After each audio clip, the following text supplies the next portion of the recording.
फिर हम चौथी बात की ओर मुड़ते हैं, जो है पहला थिस्सलुनीकियों, चौथी बात जो हमें हमेशा करनी है या जो हमें हमेशा कर सकते हैं। मैं चाहूंगा ये कहूंगा कि जो बातें हम कर सकते हैं पवित्र आत्मा के सामर्थ्य के द्वारा। पहला थिस्सलुनीकियों 5:16, प्रभु में आनंदित रहो, सदा आनंदित रहो, सॉरी सदा आनंदित रहो, कभी कभी नहीं, सदा आनंदित रहो, आनंदित रहो। या जैसे फिलिपियों की पत्री उसके चौथे अध्याय में लिखा है और उसका चौथा वचन, प्रभु में सदा आनंदित रहो। यह बेहतर स्पष्टीकरण है। प्रभु में हमें आनंदित रहना है सदा। मेरे परिस्थितियों में मैं आनंद नहीं करता, मैं इस मौसम में आनंद नहीं करता, प्रभु में आनंद करता हूं।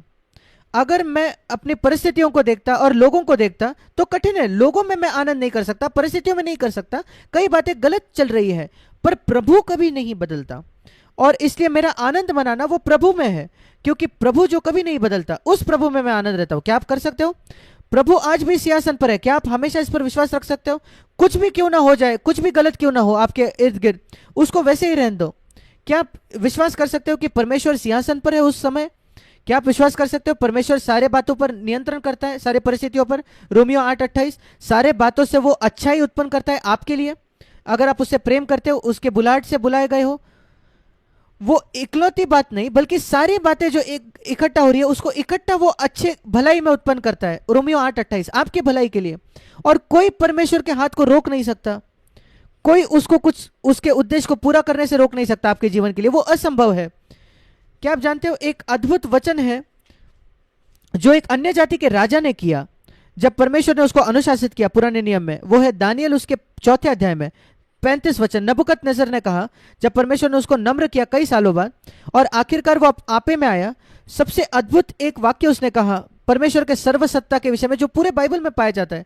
ये अद्भुत है, सबसे अद्भुत वाक्य परमेश्वर के सर्वसत्ता के विषय में वो एक अन्य जाति के राजा ने कहा जब वो उसका कन्वर्ट होकर वो परमेश्वर से मिला। दानियल 4 में 35 वचन, ध्यान से सुनिए, ये अद्भुत वाक्य है या नहीं? परमेश्वर की सर्वसत्ता के विषय में, सारे परिस्थितियों के ऊपर और लोगों के ऊपर। यहां लिखा है दानियल 4:35, पृथ्वी के सब रहने वाले उसके सामने तुच्छ गिने जाते हैं, शून्य गिने जाते हैं। क्या आप उस पर विश्वास करते हो? सारे राष्ट्रपिता, राष्ट्रपति और शासक और राजे, आपके सब जो बैरी है, सब लोग जो आपको चोट पहुंचा सकते हैं, और वो लोग जो आपकी सराहना करते हैं, जिसकी स्तुति आपको बहुत अच्छी लगती है, वो शून्य है। सारे लोग जो आपकी सराहना करते हैं वो शून्य है, तारीफ करते हैं वो शून्य है। जो आपकी आलोचना करते हैं, आपको चोट पहुंचाने चाहते हैं, वो शून्य है। इस संसार के सब लोग वो शून्य है। और दूसरी बात, परमेश्वर स्वर्ग और पृथ्वी में वही करता है जो वो चाहता है, स्वर्ग में और पृथ्वी के रहने वालों के बीच उसके इच्छा के अनुसार काम करता है। पूरे विश्व में, स्वर्ग और पृथ्वी पर परमेश्वर वही करता है जो वो चाहता है, और कोई उसको रोककर, उसके हाथ को रोककर यह नहीं कह सकता, कोई स्वर्गदूत नहीं, कोई दुष्ट आत्मा नहीं, कोई मनुष्य उसके हाथ को नहीं रोक सकता और उससे प्रश्न नहीं कर सकता तूने ये क्या किया है। मैं ये अंगीकार करना चाहता हूं जो नबूकदनेस्सर ने किया। क्या आपने अंगीकार किया जो नबूकदनेस्सर ने अंगीकार किया था? वो एक चुनौती है मेरे लिए। वो अन्य जाति का राजा ये ऐसा कुछ कहे और मैं कहता हूं कि मैं परमेश्वर का बच्चा, और मैं ये नहीं कह सकता प्रभु में सदा आनंदित रहो, क्योंकि ऐसे वाक्यों की वजह से, क्योंकि वो सिंहासन पर है, इस वजह से हम आनंद मना सकते हैं हमेशा। और इसलिए लिखा है इफिसियों 5:20 में, हम धन्यवाद देते हैं सदा हर बातों के लिए, सब बातों के लिए प्रभु यीशु मसीह के नाम से परमेश्वर पिता का धन्यवाद करते रहो।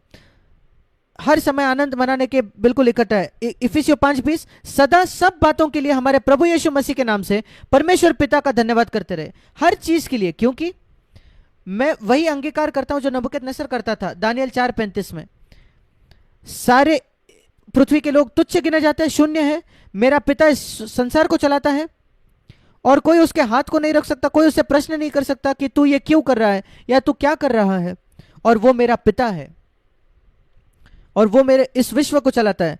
यही यीशु ने कहा, जब कभी तुम प्रार्थना करें, जब कभी आप प्रार्थना करो, शुरुआत इसी से करना, हे हमारे पिता तू जो स्वर्ग में है। उसका अर्थ, जो इस संसार को चलाता है वो ही मुझसे प्रेम करने वाला है, बहुत अधिक प्रेम करने वाला, तीव्र प्रेम रखने वाला, किसी भी मनुष्य के प्रेम से अधिक। मेरा एक पिता है जो स्वर्ग में है, इस वजह से मैं एक अनाथ नहीं हूं। कई मसीह अनाथों के जैसे जीते हैं, असुरक्षित। कौन मेरी सहायता करेगा? मेरे पास कोई नहीं है मेरी सहायता करने के लिए। मेरे पास है, मेरा एक पिता है स्वर्ग में। शायद कोई प्रभावी लोग नहीं है आपकी सहायता करने के लिए, आप बहुत कठिन परिस्थितियों में हो। मैं ऐसे लोगों को जानता हूं, कई लोगों को जो गैर मसीह घरों से आए, जिनको तकलीफ दी गई, और कुछ लोग मसीह घरों से आए हैं, उनके माता पिता उनसे सहमत नहीं होते, वो उनको बुरा तकलीफ देते और वो ऑर्फन्स, अनाथ हो जाते हैं। मैं बहुत बुरी परिस्थिति में हूं। भाई बहन, आपके पास एक पिता है स्वर्ग में जो इस संसार को चलाता है। वो किसी का भी हाथ रोक सकता है आपको समस्या देने से, तकलीफ देने से। कोई उसके हाथ को नहीं रोक सकता, को पूछ नहीं सकता आप क्या करें। उसको प्रार्थना करो, उसमें भरोसा करो, धन्यवाद दो उसको, हर समय प्रार्थना करो, हर समय धन्यवाद दो, क्योंकि वो इस संसार को चलाता है। इस वजह से मैं आनंद मना सकता हूं, हमेशा आनंद कर सकता हूं प्रभु में।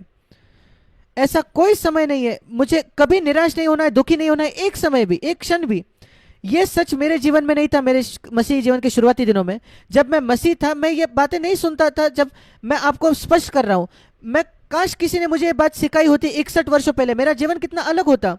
पर मुझे ये चीजें सत्य सीखने पड़ती, संघर्ष करके 16 वर्ष मेरे नए जन्म के बाद हार जाता था, ऊपर नीचे। मेरा कोई आत्मिक पिता नहीं था मेरा मार्गदर्शन करने के लिए। आप में से कई लोग कितने सौभाग्यपूर्ण हैं कि आपके पास ईश्वरीय लोग हैं आपको मार्गदर्शन करने के लिए। मेरे पास नहीं था, मुझे बाइबल में खुद चीजें ढूंढनी पड़ी।